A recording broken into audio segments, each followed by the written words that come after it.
welcome today to our Open to Connect episode where we talk about all things networking and layoffs and different stories. So today I have Jay Virzi. You know what? I never asked beforehand. Like, did I pronounce that was a good guess. right? That was a good guess. It's actually Virzi.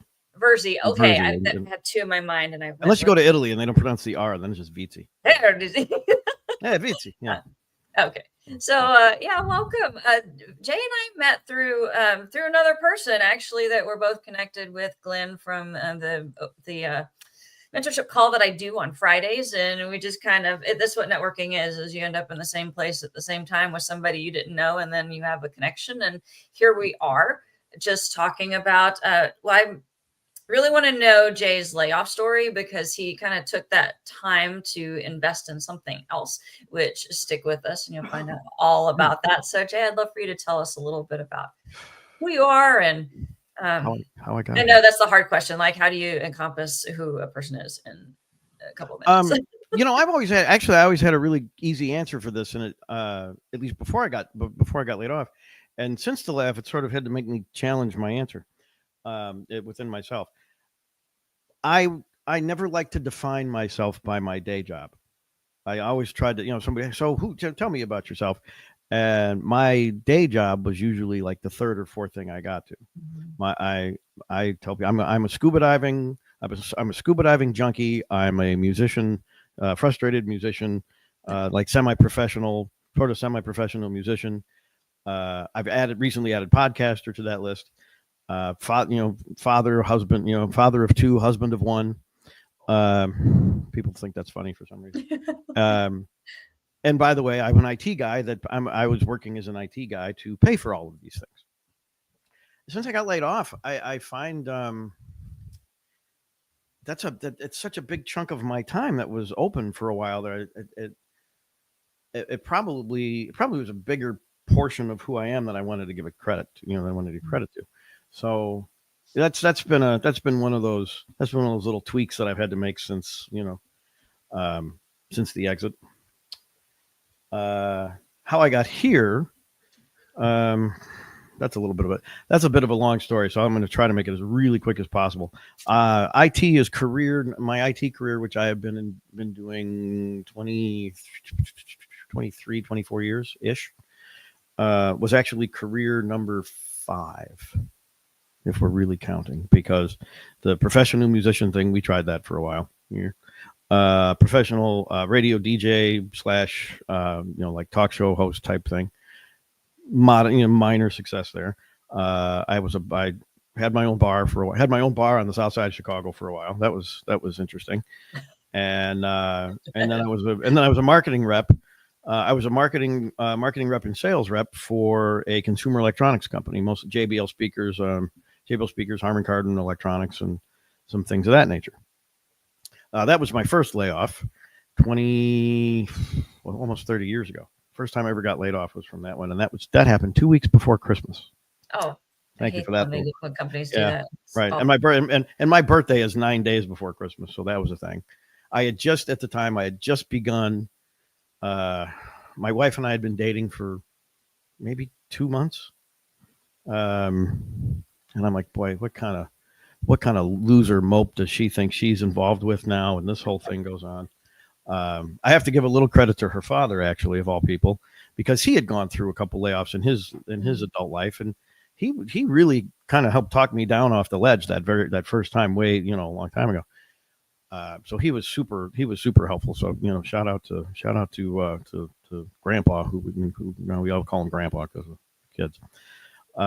Skip ahead. IT career starts. I did 20 years with Blue Cross Blue Shield of Illinois, and for reasons we can get into a little bit later around my son, we decided we needed to relocate out of Illinois. I have a special needs. He's autistic. He's, I don't want to say profoundly autistic, but he's sort of in between moderately and profoundly autistic. And Illinois is a train wreck. It's just a dumpster fire for kids as they're transitioning into adults. So we wanted to move to another state where he had a future, where he had some sort of some hope to grow up into something safe. At some point or another, my wife and I are going to be too old and too dead to take care of him. So we wanted to make sure we were somewhere that he had a future. My company was not very cooperative about the idea of working remotely in the state of Delaware, where I currently live. So I changed jobs, moved over to Cisco, worked with them, and got relocated. And about a year after I got relocated, they laid me off the first time.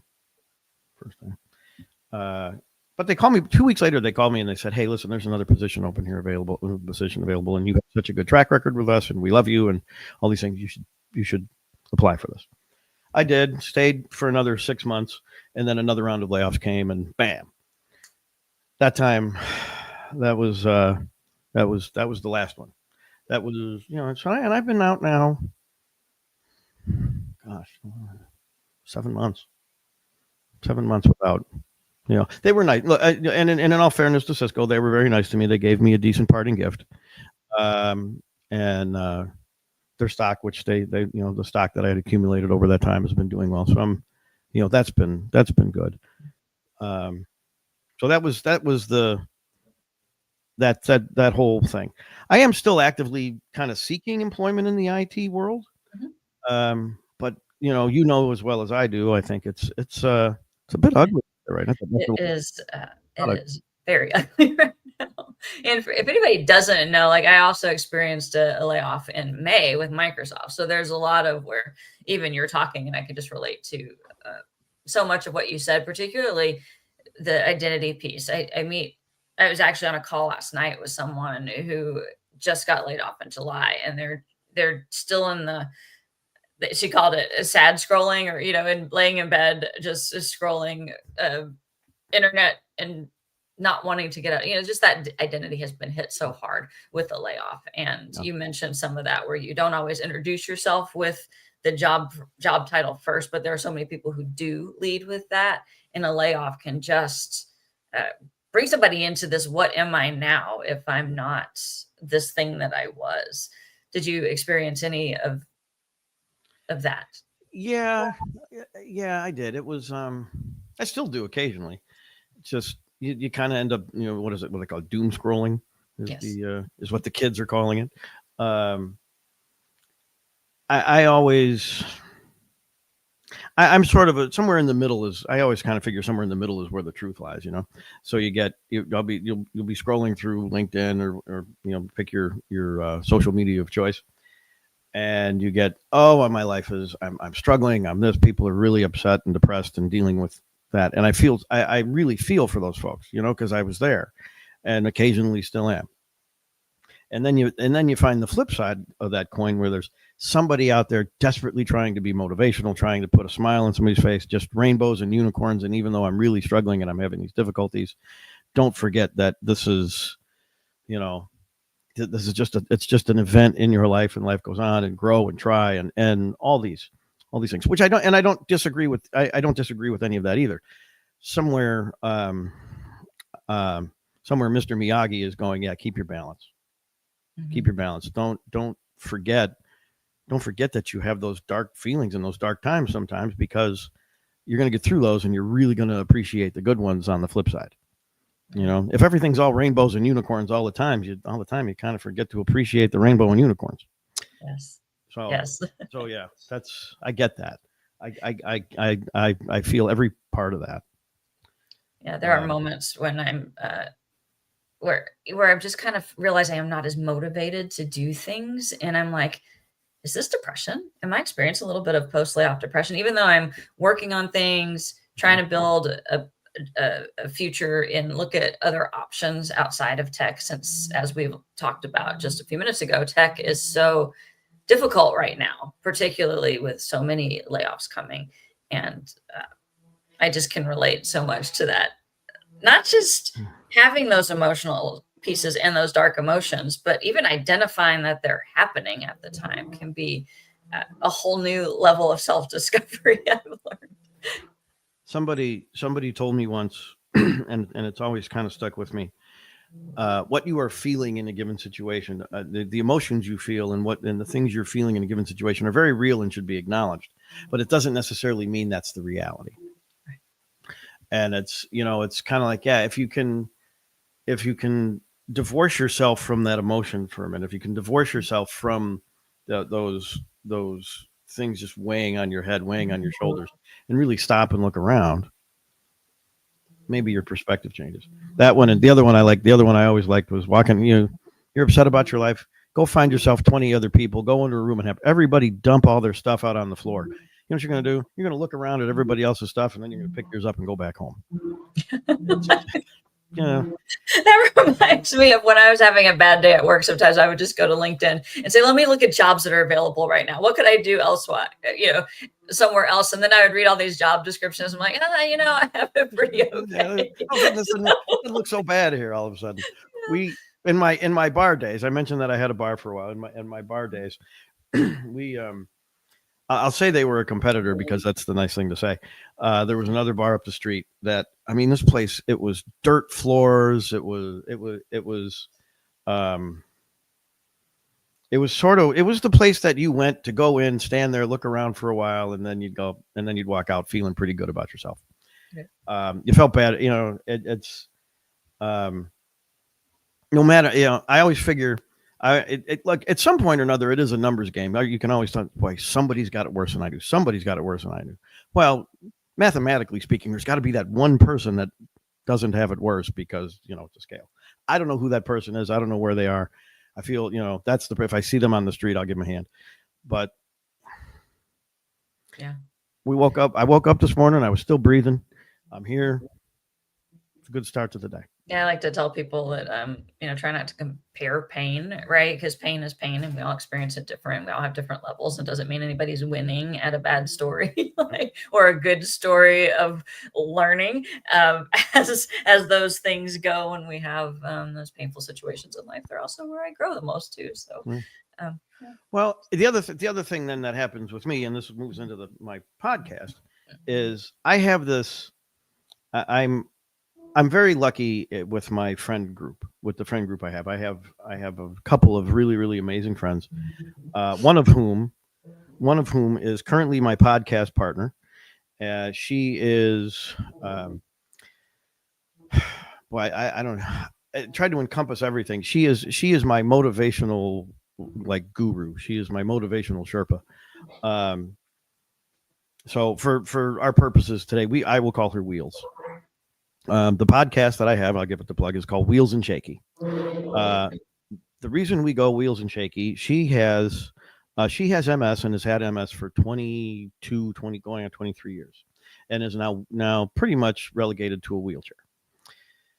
And yet I have never seen anybody want to just maximize every opportunity they have to do anything in their life. Hey, let's go do this. Let's go do that. Let's go try this. Let's go try that. She just can't do it alone. She lived with my wife and I. She lived with my wife and I for a while. After she went through a bit of she went through a divorce and had some struggles after that. Needed a place to stay. We had room. We say, come live with us. And she is one of our very long time dearest friends. We went to, where did we go? We started in Canton, Ohio at the Pro Football Hall of Fame, and then went to a couple other stadiums, went to Pittsburgh, went to things like this. And we started rating the accessibility for wheelchairs. How good are the bathrooms? How good are the ramps? How good are the parking? How do all these things? And it started as what was going to be a blog. We were just going to write reviews about accessibility for her and the wheelchair. That morphed into, hey, maybe we should do a podcast. So the podcast idea actually kind of started prior to me being laid off. But then once the layoff happened, I'm like, let's do this. Let's sit down and do this. So she's Wheels. And then my own personal health deal is I'm shaky because I was diagnosed with Parkinson's disease about 3 years ago.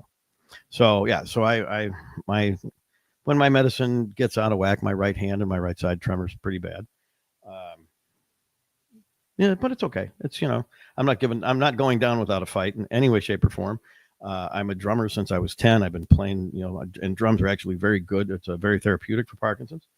I also sing in a band. I play harmonica, so I get a little tremolo from the shake, which is always helpful. Yeah. No, it's true. And actually, at first, it was a little bit true. The only downside of it is when I am performing, sometimes I have people come up to me afterwards and I go, "Why?" And they'll ask me, "So why are you so nervous? You're really good. Why are you so nervous?" So what makes you think I'm nervous? And they tell me it's because I'm so shaky when I'm on stage. I'm like, yeah, that's not nerves. So that's the downside.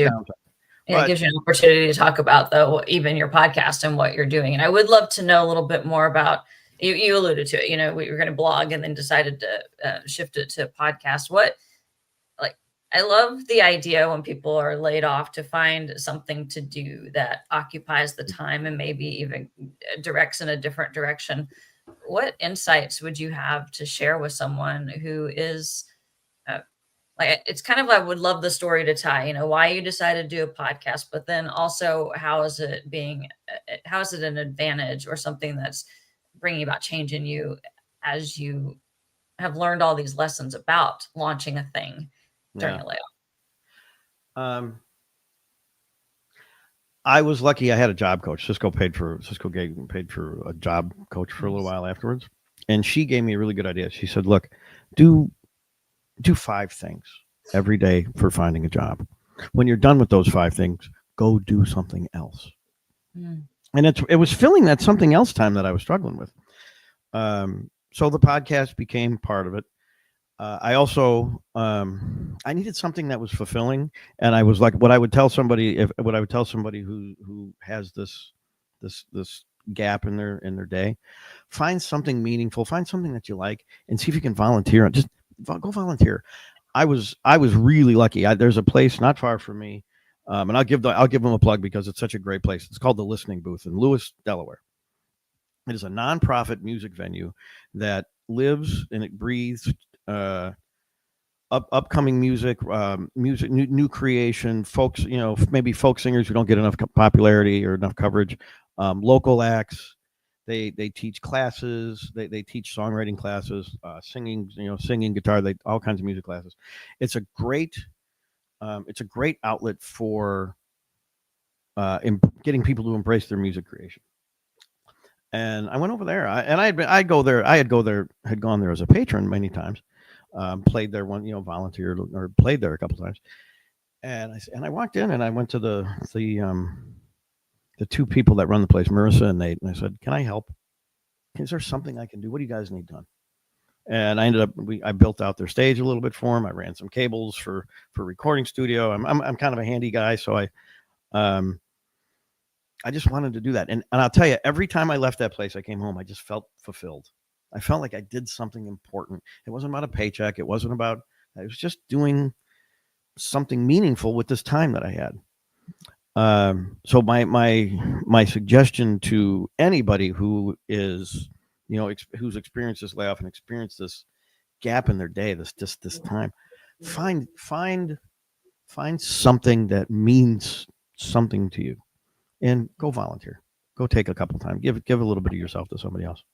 I love that so much. And I do advise people often, just try and help somebody on those days when you're feeling like your world's kind of crashed in and you don't know what to do with your time, or the emotion is really strong with whatever that may look like in the middle of a layoff. And I remember once I did a post on LinkedIn. I did not expect the amount of traction or visibility it would get, but that's kind of social media as a whole. And it was just, I had built a spreadsheet and I wanted to add job seekers who were looking for something and what experience level and what role they were looking for. And I said, "Hey, if I see anything, I'll tag you." And just, I would almost be afraid to do that right now because of the sheer number of people looking for jobs, but it gave me a list of people I could help. And if I had no idea who to help that day, I had this spreadsheet of people who I could check in on. I could look for any roles in my feed that might have that match what they're looking for. And it's a great way to get started. If you're literally like, I don't know who to help, something as simple as that can go a long way for people to be seen and feel valuable and know that someone else is in the same boat with them, or maybe one step ahead. They've had success and now they're either paying it forward or turning it back and giving back. So I love that you talk about just, how you volunteered and how that brought a lot of.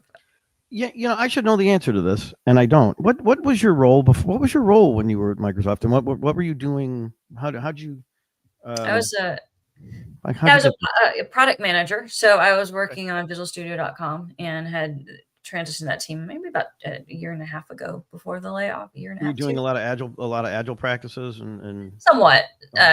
Yes, I always say it was loose agile. Like, were we following every single step? No. Were we in general having what our goals were in our sprints and having tracked and work items and things like that? So right on. it uh, it was kind of I always called it like a little bit of a hybrid agile, and that was just how our team worked and how the breakdown of talents were. As a PM, I worked with engineering manager who was a little bit more keeping everybody on tasks with those. I just kind of made sure they knew why they were doing it and priorities and things like that. So did you find that do you find as a product manager or have you taken any of those practices when you talk about your spreadsheet that you put together when you have you taken anything from your work I guess routine, I don't want to say routine, but your skills, like the way the skills that the skills that you developed, the way you did your job. Have you applied those to other things, like outside of your job? Absolutely. For that spreadsheet, I did not as much because it was me being brand new to really understanding networking too. So this was a couple years ago, and there was a little banner that used to go around that would say open to helping. And I put that up at the same time I did this spreadsheet, and those two things together was a landslide of people asking for help. So that's actually one of the things that led to the mentorship call that I was doing is I just kept seeing people who needed help and needed mentorship. And there was no way I could scale that on my own. Yeah. So I think to answer your question on what have I brought from a PM role into what I'm doing now, first of all, I was working on a website. So I literally just launched my own website yesterday, and that's just my JacquelineWiddis.com, or put the WW there. There's quirks on it still because I'm debugging and whatnot, but just understanding how a website is built and some of the mechanics around it. And when they had different pieces of building the site on the tool I was using, there was a lot of, I know exactly what this is. But beyond that, working at big tech like FANG, a company, is I think it should be called Gamma N, by the way, because then you could it sounds like a cool science fiction thing, and it includes Microsoft. But as a Gamma N employee, I learned a lot of just what I'm doing here, this confidence level of you can do a thing, you can get in front of people. There are presentation skills, and I can turn a PowerPoint and give me an hour and I can probably present anything. So there's the bringing in. I was really great with customers and interviewing customers and talking to them and doing that customer research, and that was truly my passion and favorite thing. So to be able to build community outside of that and look for ways to join people together and find our commonalities is just a strong point of mine. So that is the biggest thing I took away. And I do have a Notion set up with work items. Use those a lot to help keep me on track and keep my assistant on track. And it's funny what you say there about bringing people together and bringing your team together. I wrote I guess I would call it an essay, a couple pair, a little bit. So it's a while ago. If you were to go kind of scour my LinkedIn page, it's a couple months old, but I called it connective tissue. It's when I was as a scrum, because I was a scrum master. So I was a scrum master and agile coach. And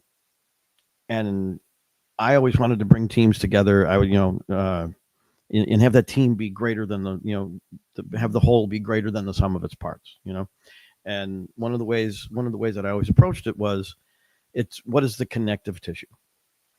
And by connective tissue, it would be, my stand-up, our stand-ups would end at, we were pretty good about ending our stand-ups at 15 minutes. And then I take 5 or 10 minutes. Let's take 5 or 10 and just, hey, what'd you do this weekend? What are you into? What do you, find those stories where you can connect with, where you can find that connection with somebody else on the team instead of, it's just another engineer I work with. Build those interpersonal relationships. And as those interpersonal relationships within the team begin to play, start to seed and blossom and grow, the valuable outcomes that the team generates grows exponentially. Mhm. It just grows exponentially because you really find yourself caring and supporting the other folks on the team when they need help. Um, that is probably one of the things I miss the most is being a part of that. I get a flavor of that as a musician with some of the as I different bands I play with and different people that I play with. Um, but you already have with a musician with a band you already have this unified purpose of the song and you're already kind of there. You're not creating that. If I was writing original material, maybe it'd be a little different. With the engineering thing, I um, just building that connective tissue, putting those folks together is just one of the greatest, one of those fun, great accomplishments you can do as a team builder. Um, so yeah, that's like, so as soon as you said that, I'm like, oh, that's my jam. That is my Yeah, jam. exactly. I also kind of came to the realization this past week when I'm like sitting there going, is this layoff depression that I'm experiencing? Part of it was just I had a team and we talked about football or kids or the things we were doing, and we knew a lot of each other's lives. And then that was also taken away in a layoff too. So I think that that's an important piece for people to think about is there's so much that shifted, and there are ways that you can rebuild a lot of that. And some of it is really, even this effort right here is saying, let me get to know who you are and hear people who have been laid off or hear their stories about how they built a business afterwards or just found a new role. And we have so much commonality as humans that finding those things, that's really where I didn't connect to my teammates as much on talking about product as much as talking about what happens on the side What of happens at our home? job. And can I just tell you, and I'll just tell you, when I first saw this, when I first saw like your first, the first time I saw the post of this, and I clicked through it, and I've listened to, I've gone back and listened to not all of them, but I'll say a handful. I don't remember the exact number. I love this. I love everything that you're doing here. By the way, Thank you. I Me mean, this too. is such a no. So no, I'm seriously. It's it, I don't know if people recognize the service you're really providing here. By giving some schmo like me a forum to talk, which considering how much I'm actually talking, most people probably regret it at this point. Uh, um, but the people we get to meet, I've made a couple connections from the network, the mentorship call. I have ongoing conversation. I have a couple ongoing meetings with somebody else from that. About once a month, once every couple weeks, once a month, we get together and just chat. He's looking to become a scrum master, and just I let him pick my brain, and we talk about other things. This is all in this it's all a product of what you're doing and what Glenn and Jonathan and you're doing with the other call. This is such a wonderful service that you're actually providing here, and I just wanted to make sure that I pointed that out too, and thank you. You're going to get me emotional and I won't be able to ask any questions. Well, I think But you already told me you could talk even if I don't ask questions. Yeah, So I'll just keep rolling. I'll just keep vamping, and let me give me a minute. I'll go grab my soapbox, and I'll be all set. No, I really I really love what you're doing here. Like I said, the insights that you get from different people, and I think I think there's been a couple times where you really ask the right question, and you really and some of the just I just really dig what you're doing, and I do hope other folks. I hope you keep this going for a while, because this is really, and let's build this up. That's really valuable. I think I meet so many people who discount how valuable their story is, even in the mundane things. And I say mundane because they become mundane to us. And often the things that we're the strongest in, we discount because it's easy for us. And it's easy to make that assumption that, well, if it's easy for me, then other people can just do it too. And that's not always true. And that's usually pointing to some superpower that you have. Is like, oh, well, I can organize a cabinet really well. Well, let me show you people who need your help Yes. because they just don't see it. And often I want to give a platform for people to tell their stories, whether they're success stories or whether they're in it. And that's my goal here, is really to just bring people to the table and know that, and inspire some people, because I did a poll and it sticks with me so much. A poll on why people don't just post on LinkedIn. And the two reasons were, number one was fear, and number two is thinking they don't have anything to say that's valuable. And that crushed a part of my heart, because I just know that your story, no matter what's going on, is the absolute only time this will ever happen in history. Even if you're a twin, their story is different, because they're going to be in different classrooms and talk to different people and all those things. And all of that adds value to who we become and who we are becoming. When you talk about posting on LinkedIn, I don't know, maybe if you've heard of other people doing this, or if you do, I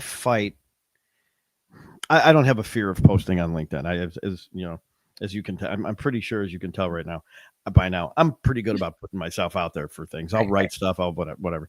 The thing that I fight the most with my, just within my own self, my own, the multiple voices arguing with each other in my head, is, do I write this? Or should I post this? Should I not post? Should I post it? Because there's been a couple times where it's just driven by anger, or just driven by, I got an email a couple days ago. I had this whole post ready to go, and I was about to hit the button, and I said, you know what? I'm going to pull the plug on this. But I'm not I can tell you about it without being angry on it at this point. But I got an email from a job from a company that said, "Hey, just wanted to say thanks for the conversation the other day. We thought we had really a great time talking to you, but we've decided to go in another direction. We won't be, we've decided to go pursue a different candidate." Now, under normal circumstances, this wouldn't really bother me that much. I've sort of grown to appreciate the rejection email, because at least it's better than being ghosted. Yeah, exactly. The thing about this rejection email that was problematic was, I never talked to any of these people. I have no idea who they are. I have no idea who this person is that sent it to me. And I responded. Got a rejection from a job you didn't apply for. I think I probably applied for. I was looking at. I probably applied for it, but it was some woman. It was a person named Emily who said, "Hey, great conversation, all these things." Now I do have the occasional blank spots because, for a myriad of reasons, not sleeping and, out late playing music at night, and of course, Parkinson's. But I'm pretty sure I would have remembered this. And I responded to her. I said, "Hey, you're welcome, but I have no recollection of this. And if you would like to actually have this conversation with me, you should probably set something up, because I think you would really enjoy talking to me." It's completely pompous on my part to say, but it was my little crowbar jab in there, because I have none of this ever happened. And I was ready to, at first I was kind of upset about it. I'm like, I'm LinkedIn and just go scorched earth on this thing. And I thought better of it. And I'm glad I didn't. But it's that depression that I think those feelings that you feel sometimes, that I've had myself, where, is this depression I'm feeling? Is this depression? Sometimes that courts a little bit of anger along with it. You get you're mad. I mean, look, I know Cisco was nice about, they were good about when they like I said, nice parting gift, but I'm still angry with them. I still have some anger issues with them. I think it's important to realize that it's grief, right? It's all the stages of grief that we're going through, the disbelief, then anger is one of those steps. So I have to give myself room for that.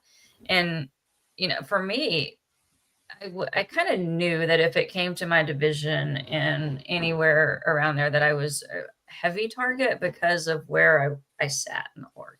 And I had been brought to the team to alleviate some of the work that my coworker was doing. So I knew that they would probably, I didn't know, but I anticipated they would say, well, so-and-so was doing this fine by herself and Jacqueline came in to help. So I knew I was vulnerable in that, but it didn't change how it landed, right? To just have that moment where, oh, this really happened. And then I'm still going through those phases where I'll get angry at even the tech industry. There was a hiring boom for a while where everybody was just grabbing anybody they could, even if they didn't have, I've heard people that didn't even have a team to go to when they got hired. They were just sitting and collecting a paycheck for 6 months. And I was just like, yeah, the companies did that too. And then built this scenario where we're struggling and seeing all these layoffs when maybe people should have not been hired at the level they were, with the promises they were, with the relocations and all of these things that were done,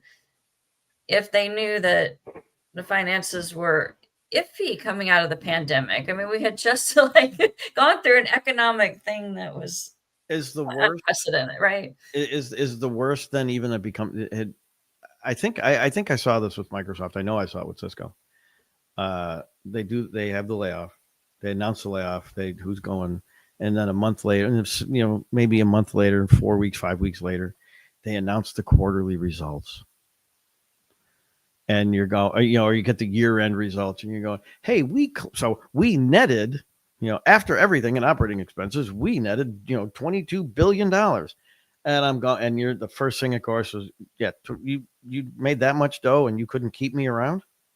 That's just, that might be the worst part of the whole, maybe that's the worst thing you want to hear afterwards. Yeah.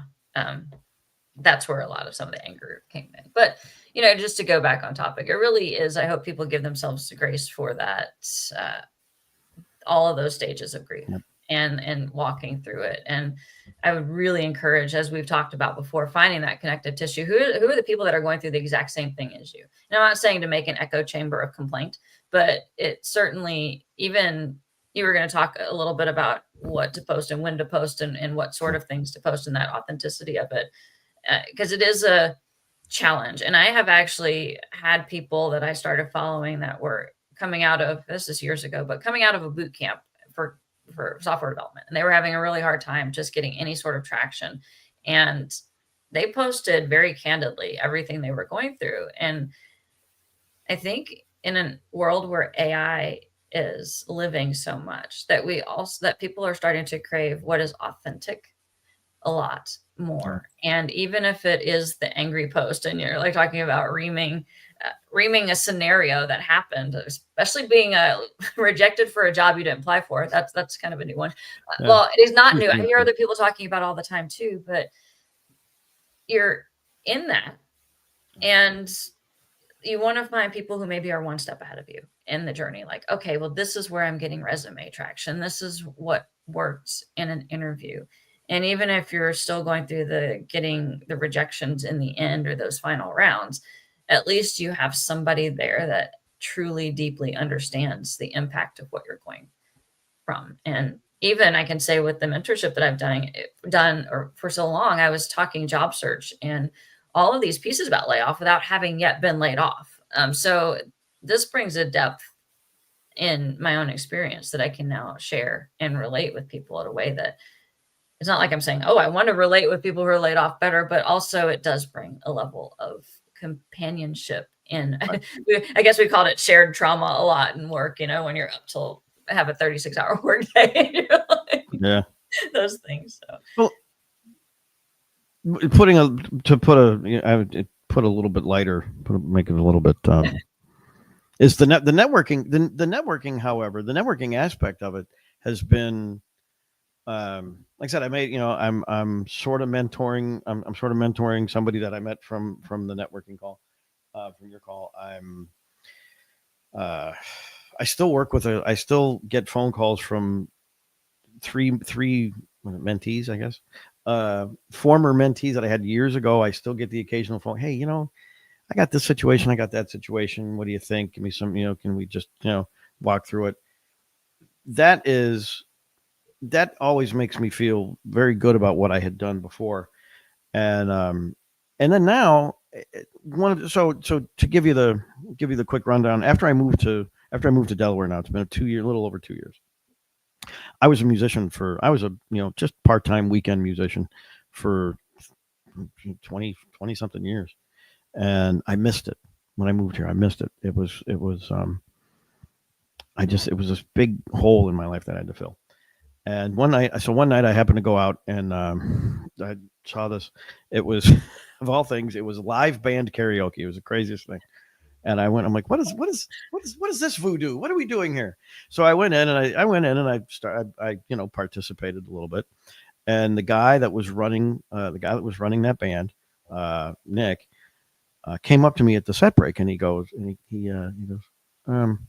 listen, I gotta know, you're not like a karaoke guy, right? I go, what do you mean? He goes, yeah, I mean, you've clearly done this before. I said, oh yeah, I've been playing in bands for a long time. I just moved here. I'm like, am I in trouble? Is that okay? He's like, oh yeah, sure. And then I happened to bump into him again, just by freak happenstance. Like 3 or 4 days later, he was just doing a solo show at this other place.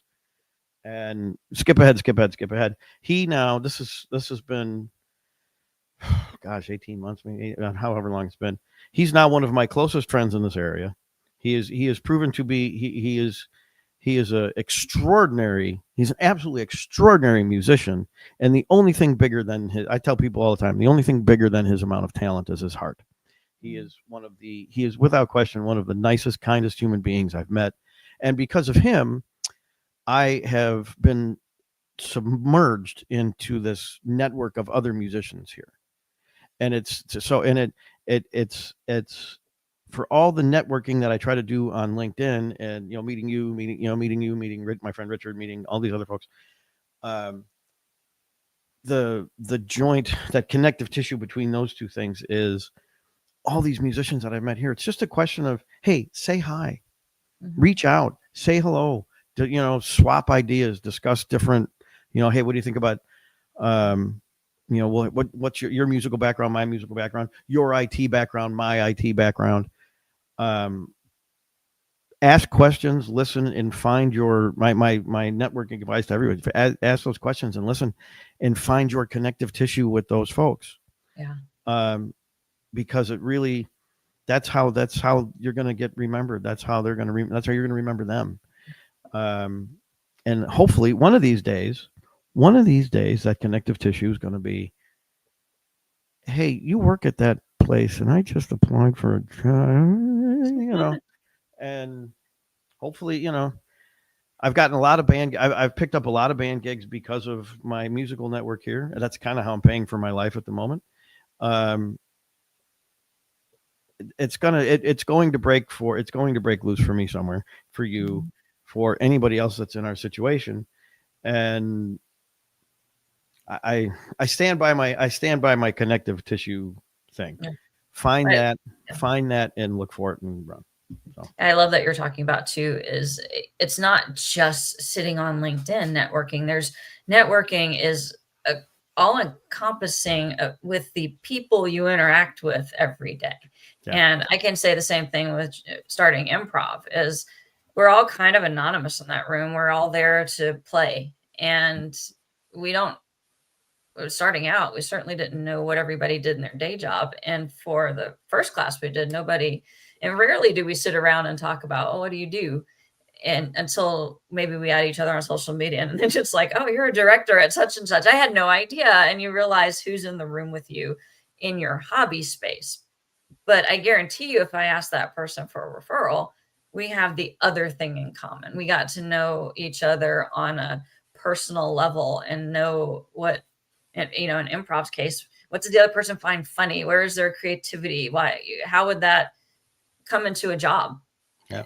If they're trying to pivot into something else, or it's like they'll know, okay, Jacqueline's great at this because I've seen her do this spontaneously. But it's all those things, the churches, the social, friend groups, or sitting next to somebody watching a football game at a sports bar.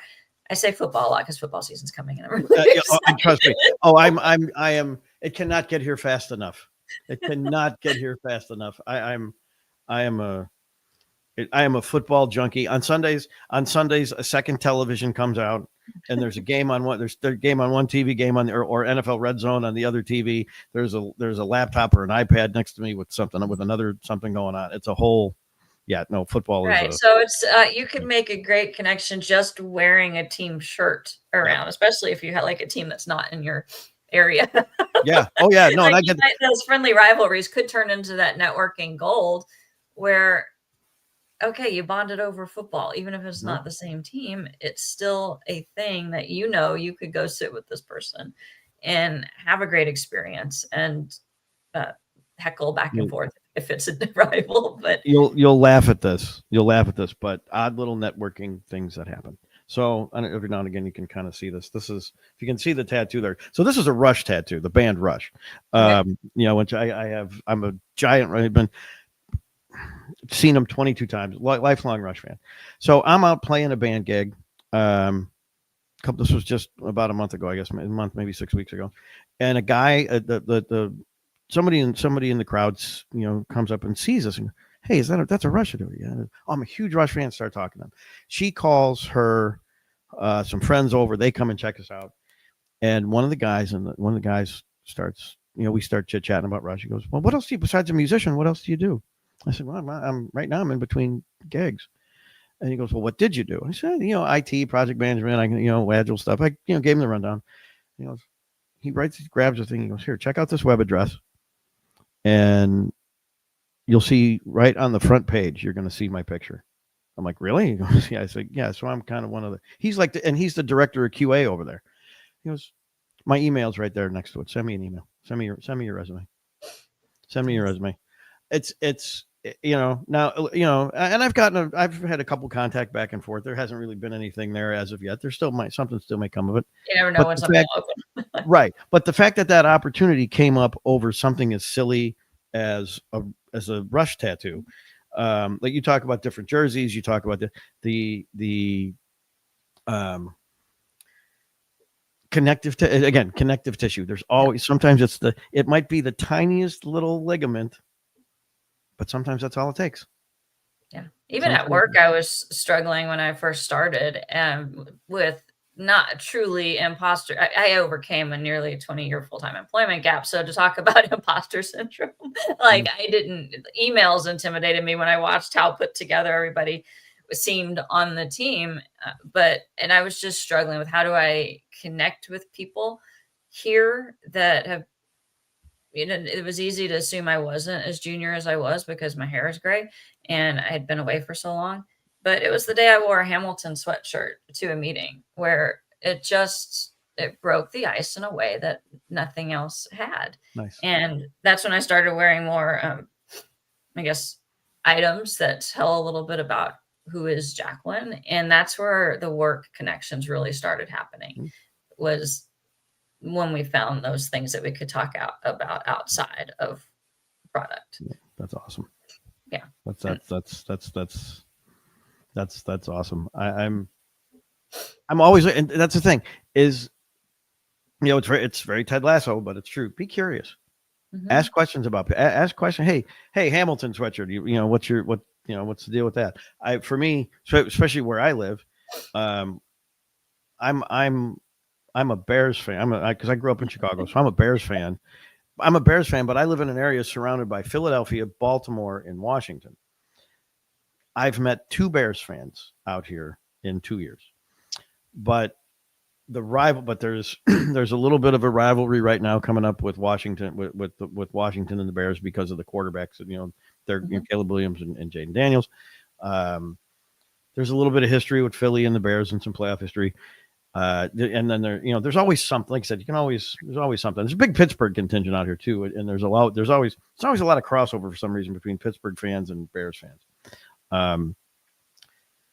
So like the football thing, or I love the Hamilton thing. I really want to know. I really want to know how how did that conversation kind of go?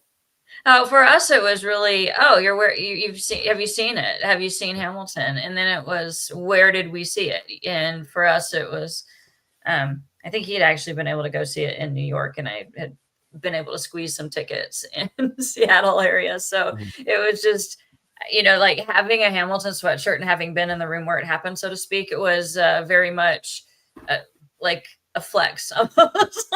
Yeah.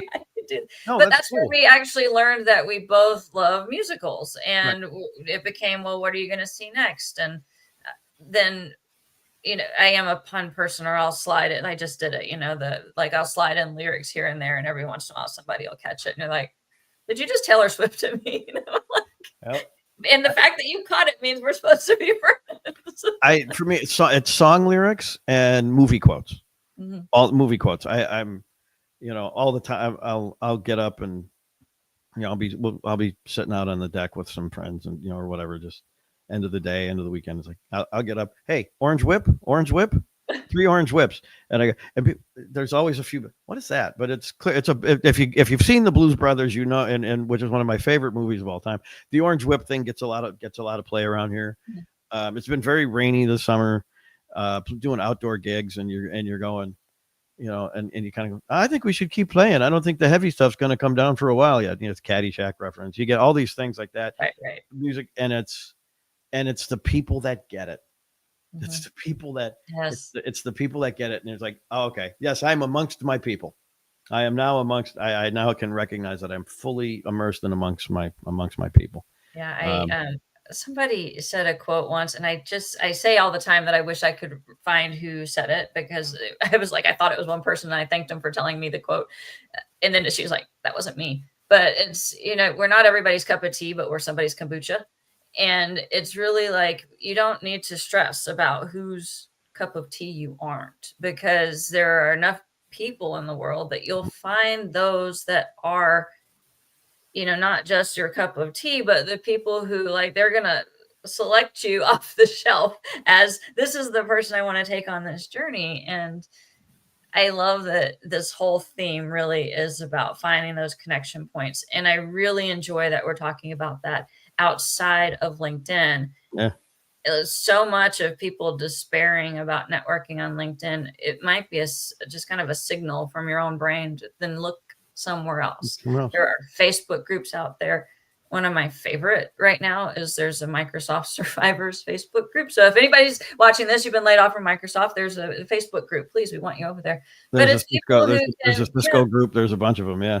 Yeah. They're able to answer questions about documents or insurance and all these things, because they're one step. So many of them are one step ahead of us, and those in our May cohort are now one step ahead of the July cohort. So if you have no idea what to post, what to talk to someone about, where to look for those connections, just talk to yourself. Like 2 weeks ago, what would you have told yourself 2 weeks ago, a month ago, a year ago? And then look for those people who are right behind you, and look for those people that are right ahead of you, and find them. And you can Velcro together an amazing network just by looking for people who are a couple steps ahead and looking to help someone a couple steps behind. And that's where that literally is like a connective tissue, is you've just built a muscle instead of just lingering by yourself. Exactly. It's funny that we just kind of stumbled upon the connective tissue, and like we keep using that word, and I'm going to take credit for it because, but then I'll remember that you said it, so I can thank you later. Make sure you give me. I'm gonna go copyright that thing and charge you a dime. Put it on a shirt. Put it on a shirt, and then when hey, I know that connective tissue reference. My friend that wears a Hamilton t-shirt, a Hamilton hoodie was telling me about.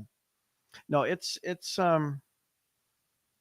like you were saying, you sometimes I tell people, focus on the folks, focus on the quality of the people, as well, and those folks that are in your network.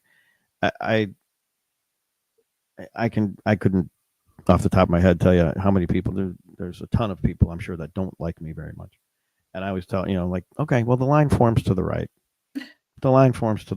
because over here these other folks who are in my network, who I have that connective tissue with, that the people the people I can, the people I can make Blues Brothers references to and sing, for me, you say you Taylor Swift somebody, well, I will Iron Maiden somebody, or something like that. The don't worry to anybody who's trying to network. And sometimes with networking, you want to reach as many people as you can. So I understand that motivation to try to, get as many folks in your group. But think about the quality. Mm-hmm. I'm like I said earlier, I'm very, very lucky in that I have a group of friends who have extraordinary quality, really good, high quality friends and bandmates. You know, I play in a band. I play in a band regularly with a father and son, Jimmy and Steph, and when he's not in Germany, my boy Ossie, these. I couldn't survive without some of these folks, and my whole musical group, like I said, my buddy Nick and Anthony and all these folks, super high quality, super high quality folks, and that's what matters. That's still what matters the most. I know everybody's, I need more people because I got to get my resume out, get my resume out here.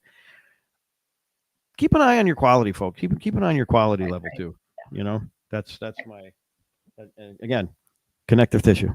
Yes, if I could go back and redo LinkedIn, it would be knowing a lot more about who I was and finding the people because I kind of got in this bucket of people who were transitioning out of education, but I've never been in education. And I, of course, support pivots. I pivoted multiple times in my career, or in my stay-at-home mom career level, I was like, I'm going to try this and try this.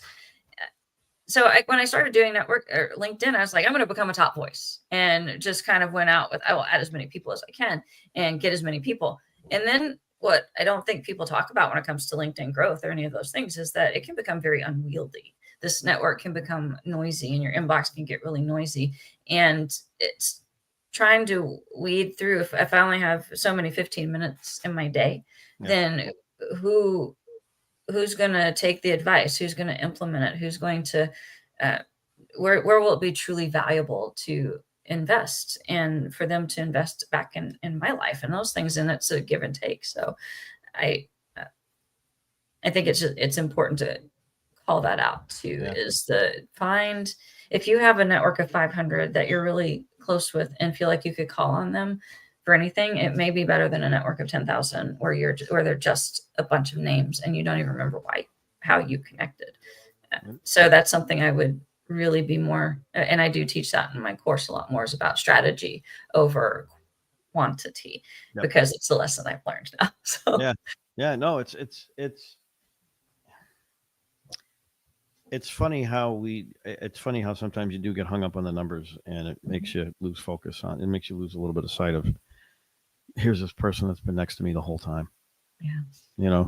I mean, I guess when you asked me when I started, father of two, husband of one, that's the other portion of my life where I'm extraordinarily lucky. My wife is an amazing teammate. She's an amazing partner. Because we have a special needs kid, and my older son is the coolest kid ever. He's the reason I'm kind of surviving financially, because he always gave me good investment advice. I've been very lucky. I've been extraordinarily lucky with the people around me. I don't know how I managed to attract these folks. But like I said, awesome people in my life. Going all the way back to college, Glenn was one of my closest. Glenn was a really good friend of mine in college, and to this day, and just been lucky, I guess. Yep. So, and we keep talking about, we've mentioned Glenn multiple times. He has his own podcast, he does. From Stuck to Growth. So, and I interviewed him not too long ago, so people can go meet Glenn also. And I know he's open to connections and helping people as well. And we are getting close to time. I was going to say, can I throw 2 plugs out there? Absolutely, please. The Wheels and Shaky podcast, which focuses on navigating life with neurodegenerative diseases and other assorted things, but it's kind of funny and a little bit inappropriate. Wheels and Shaky, wheelsandshaky.com, and you can find the podcast on Apple and Spotify, and I think Amazon. It's out there. And for anybody, and if there's anybody in the Southern Delaware, Northern Maryland, Sussex County area looking for a fun band, check out French Fries and Whiskey on Facebook. You will see me and my boy Jimmy and Steph and Ossie, and we will come and play your house. We will play your bar. We will play your boat. We do all these things. Awesome. And occasionally ask around about some guy they call that I've been lovingly nicknamed Harmonica Jay around here. That's how folks know me. And I also assume that you are open to connect on LinkedIn, and Absolutely. And then I'm going to make a plug for Jay on the if you have a role. He is looking particular. You're still looking for agile. There's that whole thing about me master. needing a day job. Sure. Yeah. Job wise, anything Scrum Master, Agile Coach, Lean, continuous improvement, engineering manager, anything that is process driven or delivery, Agile, especially Agile, Lean. It's funny because I get all these other things going. I completely forgot about the whole, that day job thing. Well, if you're going to be here and I have people watching it, there are, I'm sure, hiring managers or people who tied to them. I hope so. I hope so. And I will say, based on every review I've ever gotten in the last couple bonuses I got from my last 2 companies, I must have been really good at my job. There's a little bit of fun wackiness that comes with doing Agile work. I will tell you very quickly, and then I will shut up. My favorite retrospective I ever did as a Scrum Master was I keep a guitar in my office, and we would write songs. We would write 3 verses. What did we do well? What do we need? How do we improve? Or what do we need to improve, and how do we do it?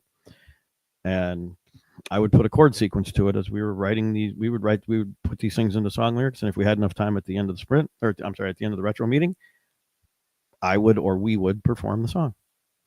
And it was the funnest. It was one of the funnest things I ever did as a Scrum Master. It's crazy. So. Yeah. Well, I would. No, I was like, I expect now that there's going to be a song called "Connective Tissue." So, you know what? We'll have to come back and play that. I'm on it. I'm on it. I'm on that right now. I will have something. I will put something together. All right. Cool. Well, Jacqueline, we are at time. Thank you so much for being here. What a fun conversation. Well, thank you so much for having me, and please keep even if you find a role somewhere, keep doing this because this is so cool. This is so awesome, and I love what you're doing here. So please, I intend to. So now, like on job interviews, but I need a couple hours a week to talk to people. Yep. I've actually been rejected for a job because I said I had a mentorship call once a week, and they didn't want me to take that hour, and I was like, never mind, then we are not a fit. Not a fit. Wow. Carry on. Great day. But thank you for being one of the connective tissue people in this world. And I will continue to, in fact, I can put a plug here. If anybody knows someone with a great layoff story or they're great networkers or got laid off and then pivoted to something else, I am always looking for guests that want to join and tell their story. I guess I would even have somebody that just has a really cool story to tell. Come tell your story. Let's learn who people are and what they're doing. I might have a couple people to send your way. All right, fantastic. Then people who don't talk quite as much as I do. Yes, we'll connect then after this. But thank you for today, and I look forward to continuing to speak with you through online world. Thank you. Thanks for having me. Yep. Be well, everybody. Go do somebody you don't know a favor. It'll do your body good. I agree 100%. All right, later.